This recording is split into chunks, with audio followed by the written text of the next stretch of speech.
این همان جایی است که دادرس دادگاه کنستیتوسیونی تاجیکستان جمشید زاده از بلندی آشیانه نهم سرازیر شده به هلاکت رسید. در روز حادثه این گوشه بینای بلند آشیانه واقع در محله گلستان علامت گذاری شده بود. امروز اینجا کم آدم است. به گفته همسایه ها پیکر دادرس را شب گذشته پس از تشخیص سودی طبی به زادگاهش ناحیه راشقلعه بدخشان بردند. زمان حضور ما در خانه جمشیدزاده واقع در آشیانه نهم بسته بود. چند از همسایه ها گفتند دادرس هنگام آویختن پرده از بالکن یا ایوان خانهش افتیده است. همسایه نزدیک خانواده گفت تقریبا ساعت 10 روز سه‌شنبه آواز داد و فریاد همسر دادرس او را از خانه بیرون آورد. وقتی بیرون آمدند دیدند که جسد در روی زمین نزد پرتابگاه بینا خوابیده است.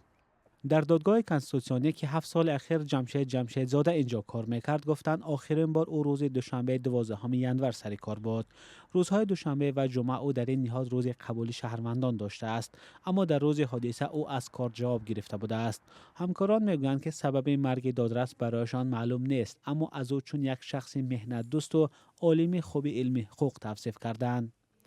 جمشیدزاده در اکادمی اداره‌کنی دولتی نزد پرزیدنت هم درس می‌گفته است و ده‌ها شاگرد تربیت کرده است.